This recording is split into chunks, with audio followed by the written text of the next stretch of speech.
Good morning, Husker folks. This is Ethan Weiss with 4 Hours to Lincoln.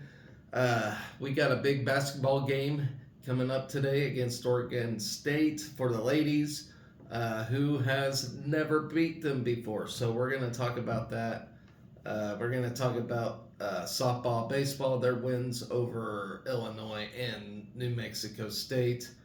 Women's gymnastics wrapped up the Big Ten championship, so we'll go over that. Wrestling wrapped up the NCAA championships. Sadly, I always look forward to this time of year every year, and it has come to an end. So we got another 364 days until we have to worry about it again. So, with that, and we also got women's and swimming and diving wrapped up as well. So we'll talk about that.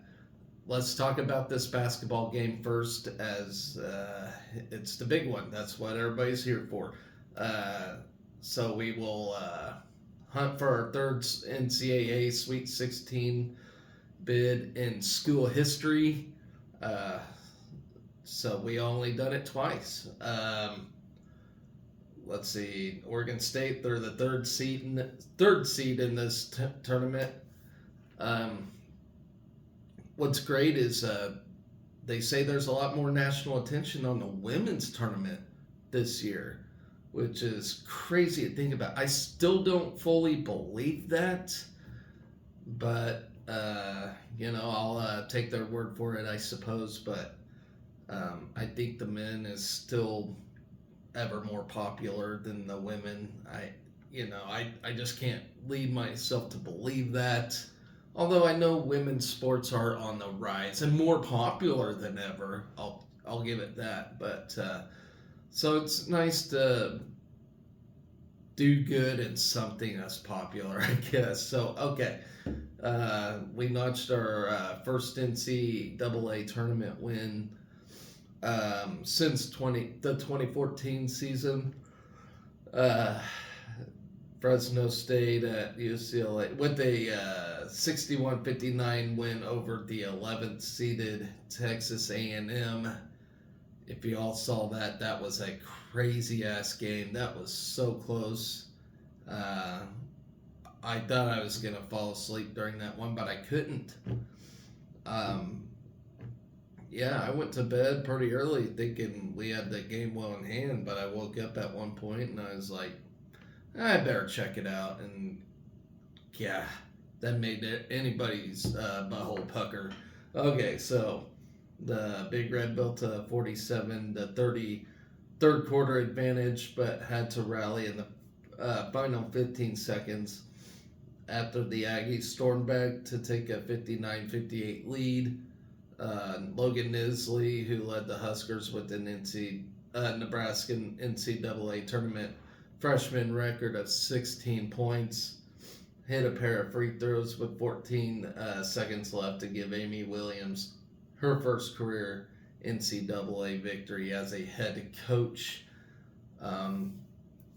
Josh Shelley, who helped Oregon to the 2021 NCAA Sweet 16, added a steal with 3 seconds left before giving Nebraska its final point.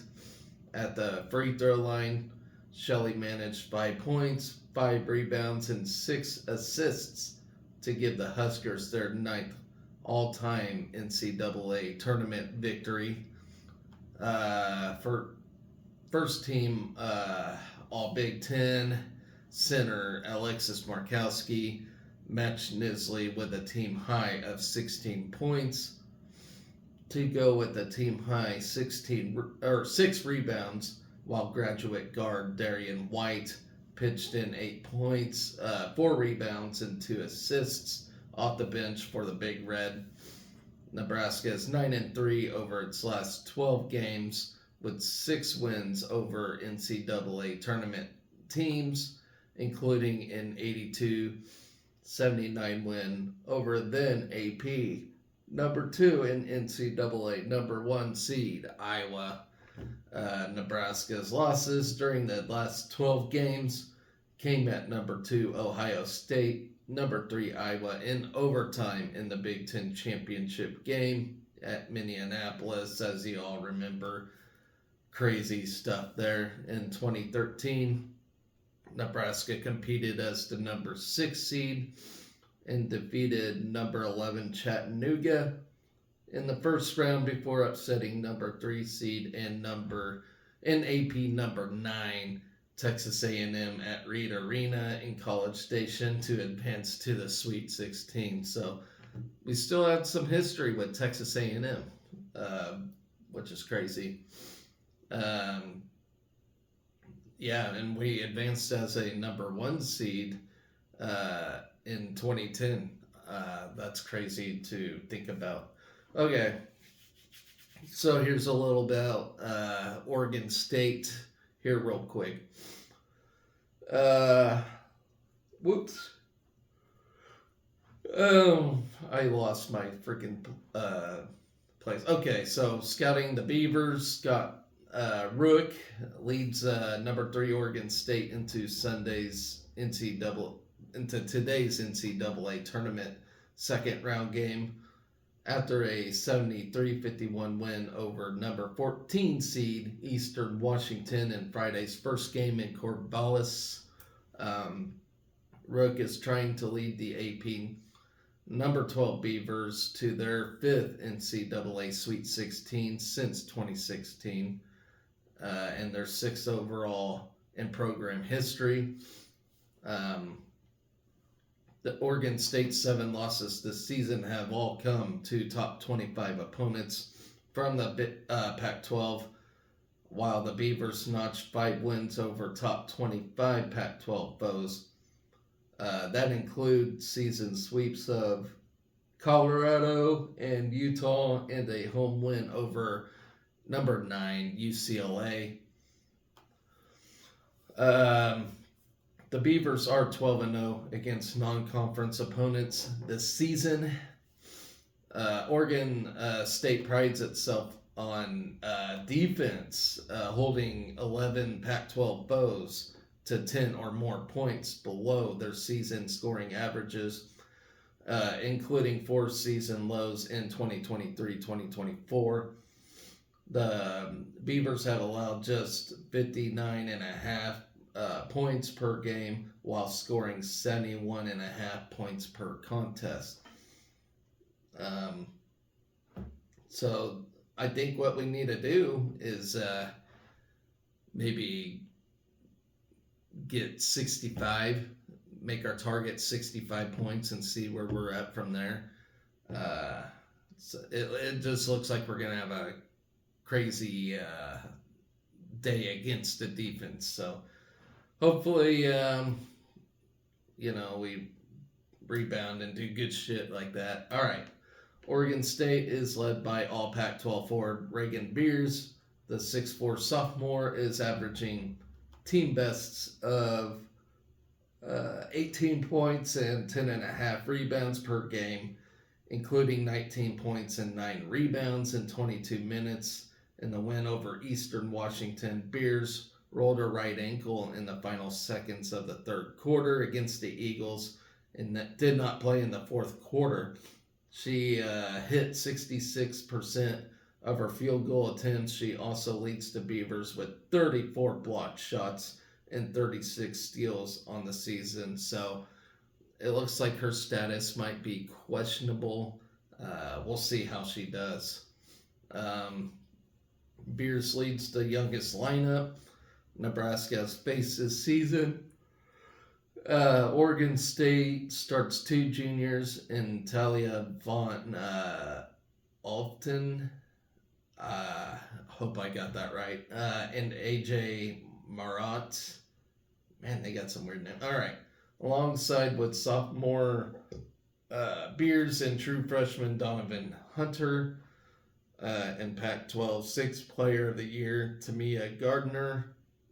Gardner contributed 12 points, 7 rebounds, and 3 assists in the victory over Eastern Washington.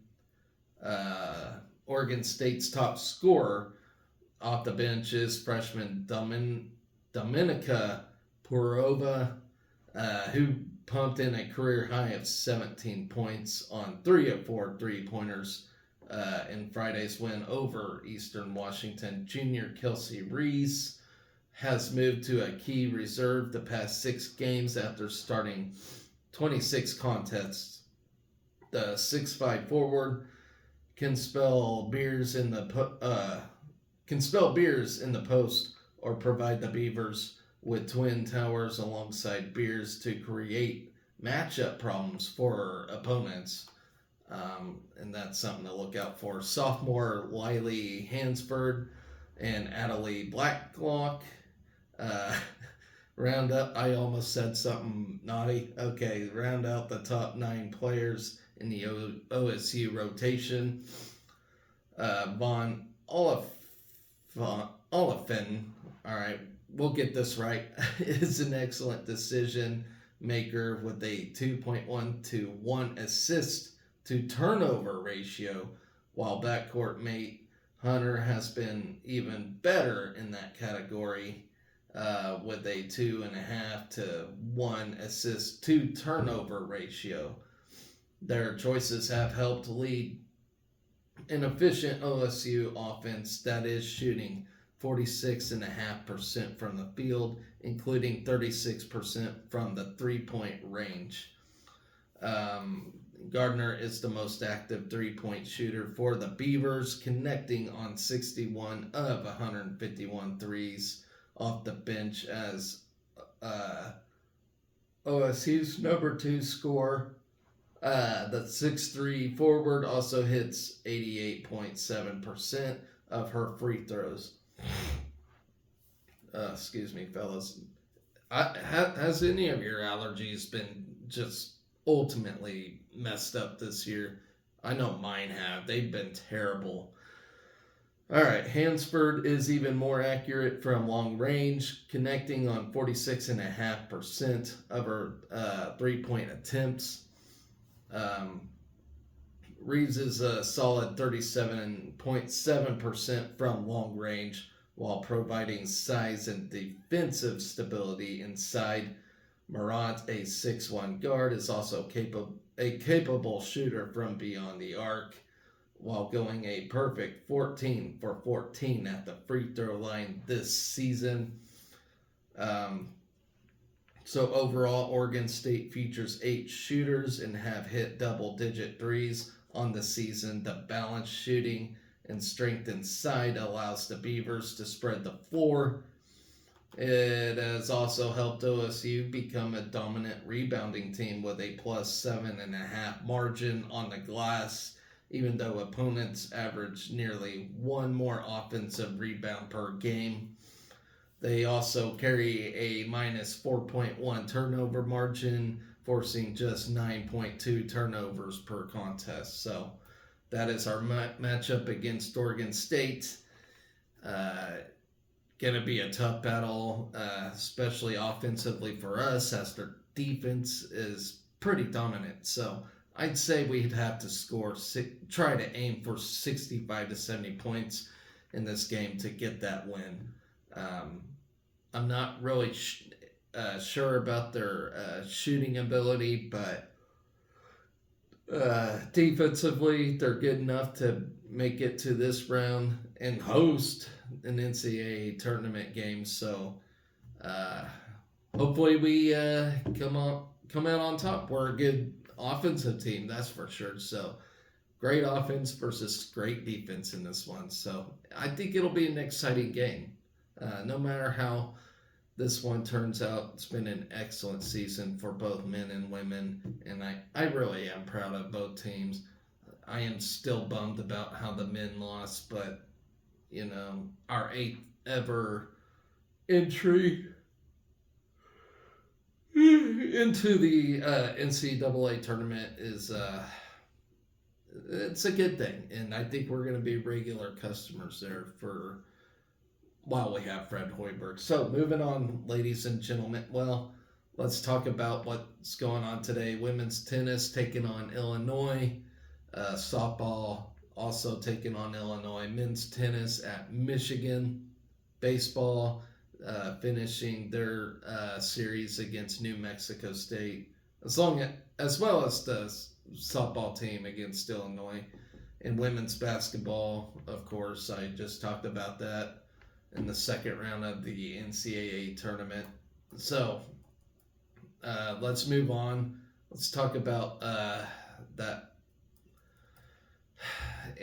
Most teams would want a top 10 finish in the wrestling tournament in the NCAAs.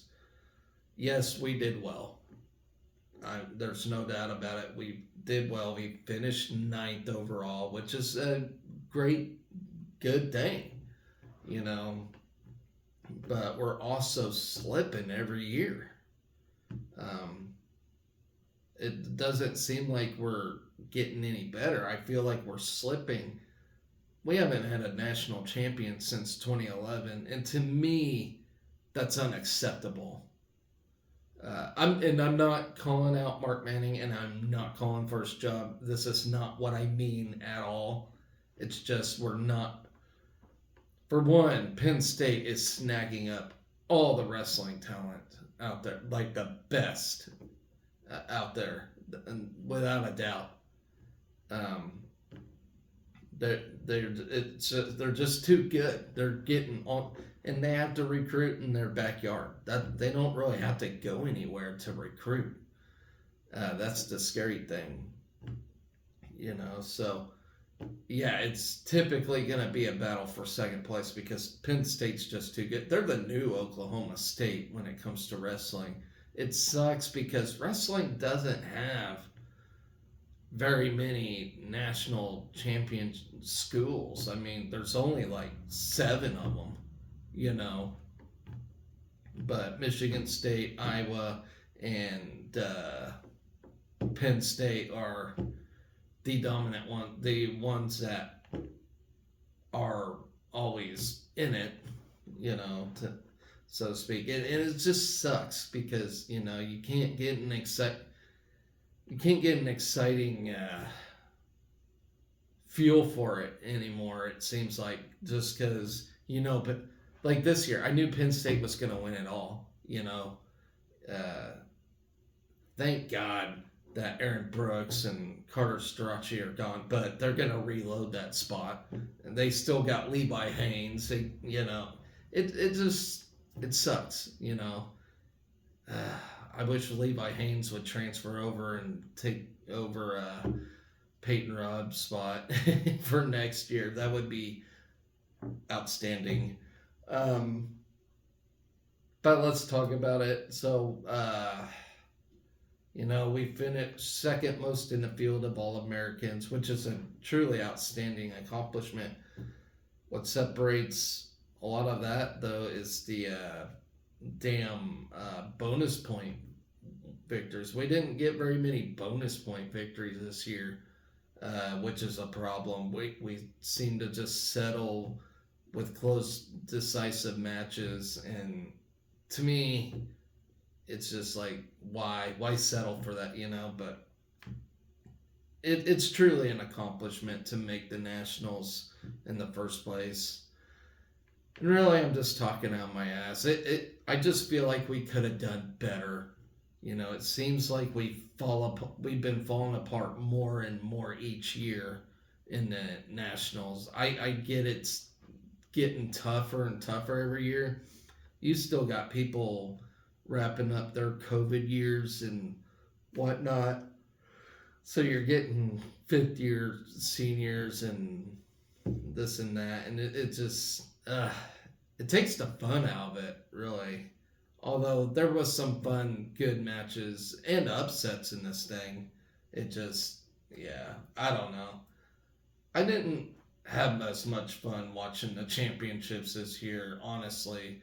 I mean, some of you might have, but I really did not have full enjoyment.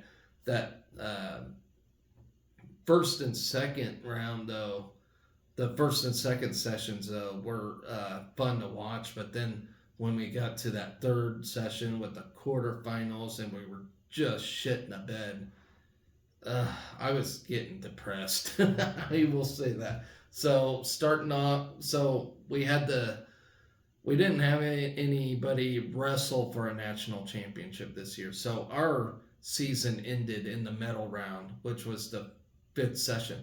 And this is first time in a while we have not had anybody wrestle for a national championship. Probably for the best, because it seems like each year we just get embarrassed when somebody gets pinned right out of the bat or something. We just don't provide a good national championship wrestler, and we haven't in a good long while. I really thought Rich Lovett was going to be that guy until he shit the bed, and it was just ultimately embarrassing for me. It really was, Outsiders may look at our wrestling team and think, oh, you're doing good. But to me, we're slipping somehow, and we need to figure out how to fix that. Mark Manning's still the best coach in America to develop and mold wrestlers. He really is, because we got to take what we can get.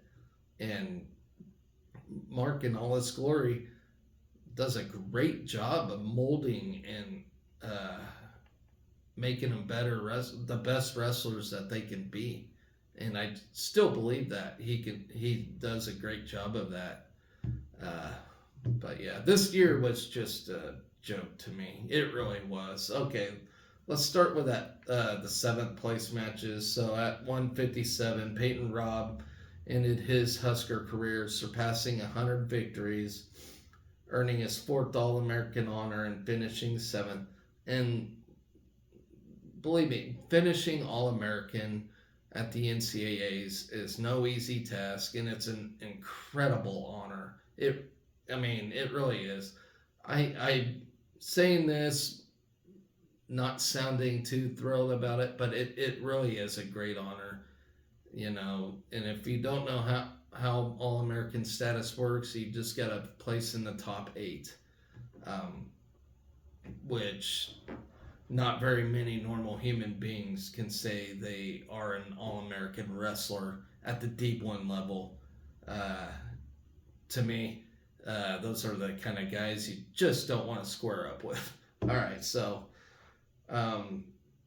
he used 3 takedowns to top 10 number 10 Jared Franick of Iowa, and ended his career with a 102.35 mark, which is, once again, ladies and gentlemen, is a truly, truly great accomplishment.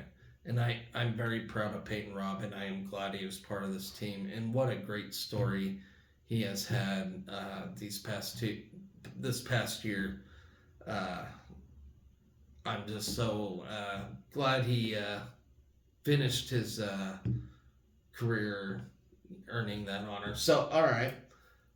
Number 8, Antrell Taylor at 165.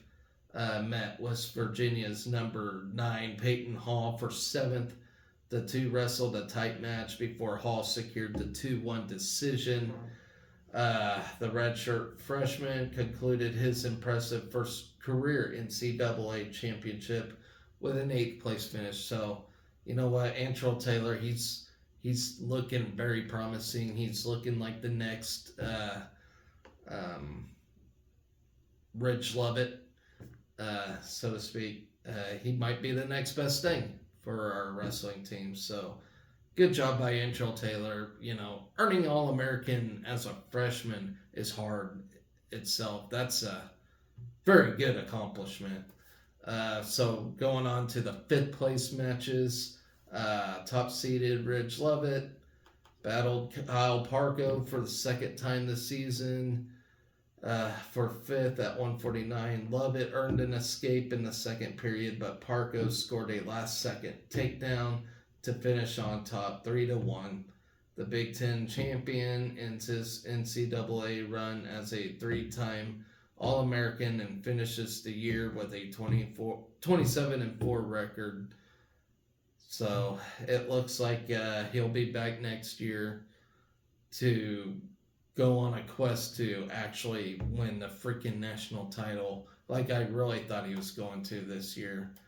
I'm not sure. I'm not sure if he has any, because I remember in 2020 I was really excited to watch him in the NCAAs, and of course COVID ended that. So that was 4 years ago. So I don't know if he gets another year or not, but I really hope he does. So in the 125-pound fifth place match, Caleb Smith, who started this thing seated at 15th, surpassed expectations. Um, Met number 2, Luke Stanich, in a rematch of the pairs bout in the second round. Smith battled, but Stanich was victorious with the 5-1 decision. Smith closed the weekend with his first career All-American honor and a 6th place finish. So congratulations to Smith, even though he shit the bed in that one. And Stanich is an outstanding wrestler from Lehigh. I'm not going to take anything away from him. So then in our third place match, Brock Hardy lost in Friday morning's quarterfinals when he got splooted. Now that takes the internet by storm, which is ultimately embarrassing for not only me, but ultimately for him. I mean, if I'm embarrassed, he's got to be super embarrassed about that. But terrific job for having a short memory and wrestling very well to get third place. Winning 4 straight to claim a third place finish. The 2-time NCAA All-American defeated number 2, Real Woods. After Real Woods, I think, owned the whole overall series by winning all of them until yesterday with a 7-6 decision. Ended his run with a 6-1 record. So if you would have told me how these NCAAs would have panned out, I would have told you Ridge Lovett would have won a national title. Brock Hardy matched expectation. He wrestled very well, probably the best out of all the Huskers this weekend, despite getting sploodled. He did very well, and so I'm very proud of him for having short memory from that and getting a third place finish, seeded 9th too. So he had no easy road getting there. All right, let's talk about the women's gymnastics team. They got 7th place in the Big Tens. That's a disappointing finish, to say the least. Because there's not very many Big Ten teams that have women's gymnastics. Emma Spence, Singe Baxay, Martina Coleman, and Sophia McClellan were named to the Big Ten Conference Championship teams as they tied for an outright won first place in their respective events in the first session. So not between both sessions, just the first session. Spence earned a first place finish in the all-around bars and floor, while Baxay did the same on vault, and Coleman and McClellan tied for first on the floor in session 1. Spence tied for 5th in the all-around through both sessions, along with tying for 3rd on bars. Baxay tied for 3rd on vault. Michigan State placed first in the conference. Minnesota was 2nd. Michigan was 3rd. Ohio State was 4th. Maryland was 5th. Illinois was 6th. Nebraska in 7th. Penn State was 8th. Rutgers 9th. And Iowa was 10th overall in this thing. So session 1, we kicked off the conference championships on vault, notching a 49.75 as a team. Baxay led the team with a career high of 9,900, and Coleman followed her with the 9,825. Spence notched a 9,800, and Kinsey Davis, Isaiah Hall, and Isabel Sycon all posted a 9,775 to round out the rotation. Session 2, we had a bye during that one. Session 3, the Big Red continued the day with a strong 49,300 on bars, led by a 9,900 from Spence. Whitney Jenks earned a 9,875. And Clara Colombo and Emma Simpson each scored a 9,850. Baxay posted a 9,825, and Davis finished out the lineup. Moving on to session 4, Nebraska then competed on beam and registered a 48-450 team score. Sycon and Spence both scored a 9.850 to top the team, while Hall earned a 9.825. Bexay, McClelland, and Ali Gard rounded out the lineup. Session 5, we had a bye in that one. We concluded the day on the floor as a team. They were led by Coleman, Spence, and McClellan, as all three scored a 9.900. Jenks and Bexay both earned a 9.850, and Hallie Rourke finished out the rotation with a 9.900. So coming up next, we're going to await our NCAA selection booths if we get any. So that'll be on Monday. They'll have selections. All right. Moving on. Swimming and diving. And I will tell you, so despite the terrible finish that we had, 30th overall,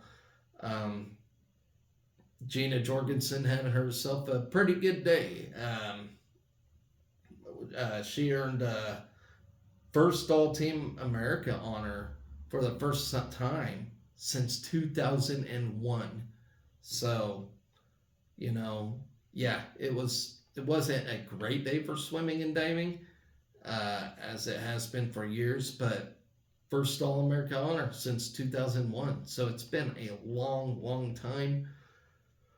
Hell, I was in my teens when that happened, so I'll take it. The sophomore from Aberdeen, South Dakota, swam a time of 15:55.71 in the 16:50 freestyle to finish 8th overall and break her third school record of the week.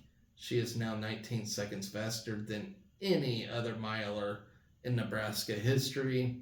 Jorgensen owns 6 school records, including the 500 freestyle, 1000 freestyle, 1650 freestyle, 400 individual medley, 800 meter freestyle, and 1500 meter freestyle.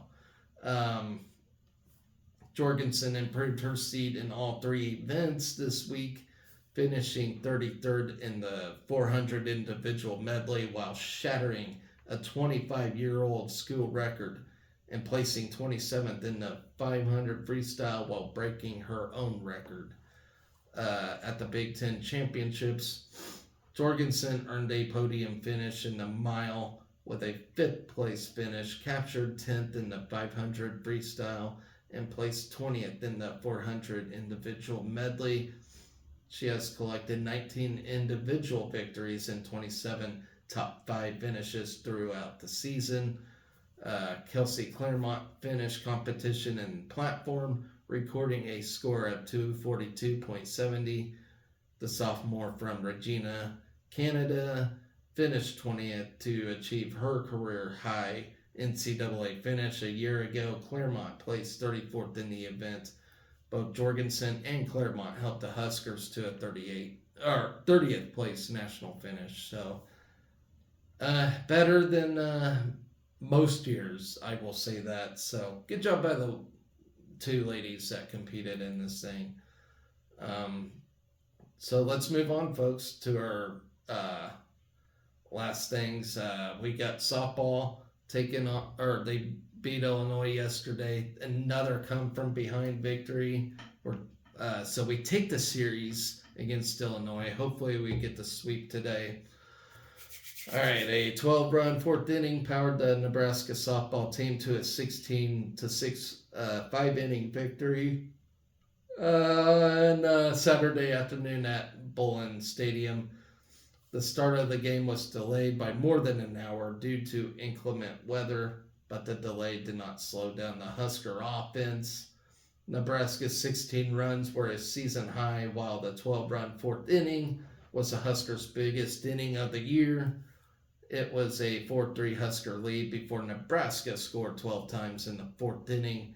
The Big Red had 7 hits in the frame and sent 18 batters to the plate, and all 12 runs scored with 2 outs. In the game, all 9 Husker starters had a hit and scored a run, and 6 produced at least 1 RBI. Billy Andrews, Samantha Bland, Talia Tokim, and Caitlin Kaneda each had 2 hits. Andrews and Kaneda added 3 RBIs apiece. Bland scored 3 runs. Ava Bradwell homered and drove in 2 runs. And Bella Bacon, Tokim, and Kaneda and Elena Felix had also scored twice. Kaylin Kinney went the distance in the circle for Nebraska, which improved to 18-13 on the season and moved to 2-0 in Big Ten play. Kinney allowed 6 runs on 9 hits in 5 innings. And I can hear sirens going past me. It's really screwing me up here. There we go. Lauren Wiles took the loss for Illinois. Wiles was charged with 13 runs in 3.2 innings, but only 3 of those runs were earned as the Illini committed 8 errors in the game. Nebraska got the scoring started with a 3-run second inning. Nebraska loaded the bases on consecutive singles from Bacon, Tokim, and Felix. Kaneda then drew a bases-loaded walk to score Bacon with the game's first run. Billy Andrews followed with a 2-run single to center to push the lead 3-0. Illinois answered back with 3 runs in the top of the third. 3 consecutive 1-out singles loaded the bases before a 2-run double cut the lead to 3-2. A sac fly then tied the game. Nebraska regained the lead in the bottom of the inning. Bland walked with 1 out before Bacon was hit by a pitch with 2 outs. Tokim then grounded a single through the left side, and an error on the left fielder allowed Bland to score. The Huskers then blew the game open with their 12-run 4th inning. I don't know if any of you saw that, but that was just crazy. Kaneda, she got things started with a single before Billy Andrews was intentionally walked. Brooke Andrews then hit the ball hard, but lined into a double play with a runner on second and 2 outs. The next 14 Huskers reached base. And an error led to the first run of the inning. Sidney Gray then had an RBI double before a 2-run error gave Nebraska an 8-3 lead with the bases loaded. Kaneda delivered a 2-run single, and Billy Andrews followed with an RBI single up the middle, leading 11-3. Brooke Andrews had an RBI single, and a wild pitch scored Billy Andrews to make it 13-3. Bradwell then hit a 2-run homer to push the lead to 15-3. The final run of the inning scored on the Illini's 6th error of the inning. Needing 6 runs to extend the game, Illinois scored 3 times in the top of the 5th before Kinney wrapped up her complete game. Nebraska and Illinois are scheduled to complete their 3-game series today at noon, with weather permitting. So yeah, that same as baseball too. Looks like there's supposed to be nasty weather in Lincoln today, according to my weather app anyway. So hopefully they can get those games in. So baseball took on New Mexico State yesterday. Sorry. Let's see. Case Sanderson tallied a career high 3 hits and added an RBI single in the 7th inning as they took the series over New Mexico State with a narrow 2-1 win on Saturday. And yes, we could score, but we also got to learn how to win those close, ugly, tight games, and we did just that yesterday against New Mexico State. Good teams just know how to win those ugly, nasty games. It marked I did really good without yawning, but yeah, here we go. It marked the Huskers' 5th straight series victory to begin the season, as Nebraska has won 13 of its last 15 games including 9 of 10 at home. Nebraska scored 2 runs on 6 hits with 2 errors, while New Mexico State totaled 1 run on 7 hits with an error. Sanderson led the Big Red at the plate, going 3 for 4 with a trio of singles and an RBI, while Tyler Stone finished 1 for 3 and drove in the Huskers' other run of the game. Josh Caron went 1 for 4 with a double for the Big Reds' only extra base hit of the afternoon. Drew Christo dealt 4 shutout frames in his 5th start of the season, issuing 3 walks to go along with 4 punchouts. Over the last 4 games, Nebraska's starting pitchers haven't allowed a run in 23 innings of work, posting 31 strikeouts to only 5 walks. Kyle Froelich retired 3 of 4 batters faced out of the bullpen, while Jalen Wardley improved to 2-0 with a scoreless inning. Evan Borst and Casey Dice kept the Aggies off the board in the 7th and 8th frames. Ron Sanders gave up a run on 2 hits, while Kyle Perry got the final out to preserve the 1-run win for the Huskers. Both teams exchanged scoreless frames across the first 3 innings, with Christo retiring 9 of the first 11 Aggies that came to the plate. The Husker offense put runners on first and second with 2 outs in the 3rd frame as Dylan Carey reached on an error, followed by Sanderson's 2nd hit of the day. However, Aggie starter Trey Meza forced Overbeek to ground out to short putting an end to the Nebraska threat. New Mexico State loaded the bases with 1 out in the 4th frame before Christo picked off the runner at second base and induced a fly out to center field to leave a trio of Aggies on base as the game remained scoreless. That was a scary moment for us, but we got it done. Christo issued a walk to open the 5th inning, who was subsequently caught stealing before a 1-out double ended the junior's day. Froelich entered and retired the next 2 batters to keep the contest even at 0-0. The Aggies once again worked a runner into scoring position, tagging Froelich for a leadoff double and moving to 3rd on a ground out. Wardley replaced Froelich on the mound, who forced a pop out and fly out to keep New Mexico State off the board. Nebraska finally scratched across a run in the 6th inning after a pair of outs. Caron slapped a 2-out double into the left center gap before Stone followed it up with an RBI single through the right side to put the Huskers up 1-0. Borst entered the game in the 7th frame with runners on 1st and 3rd with 1 out, forcing a strikeout before a walk loaded the bases again.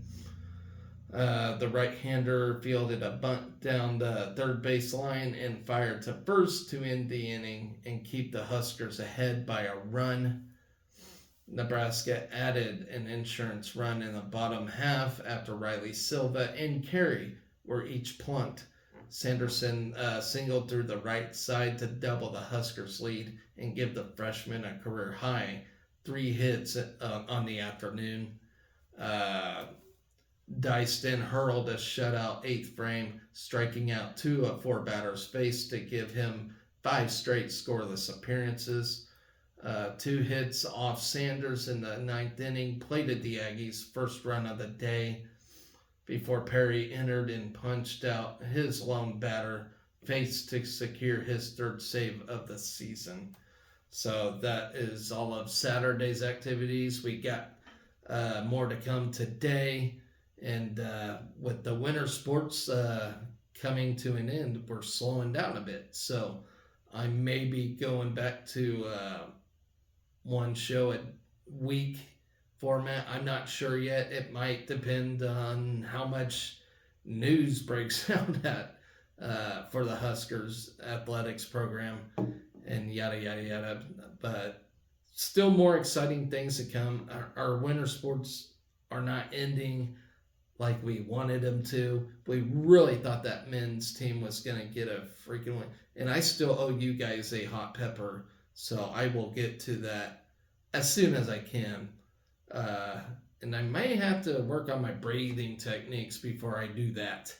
I have a hard enough time doing a show without yawning, which is not intentional, everybody. I'm not bored with this, but when I take notes and I read those notes, people naturally yawn when they talk, and it's because they don't breathe with their notes. So I'm actually working on that right now, something I am learning as I'm doing this. So I haven't done it as much as now, but I'm working on it. So, you know, you live and learn, right? Just like everything else in life. All right, so that's going to do it for my show today. Once again, baseball, softball going on today. Hopefully the ladies move on Sweet 16 and we get more basketball to talk about, because I really hate seeing winter sports come to an end, because I love March. March is fun. And let's see, men and women tennis are playing today as well. They're having a great season, better than most anyway. So hopefully they come out with wins as well. So that's going to do it, ladies and gentlemen. Always remember to be excellent to each other. Go Big Red.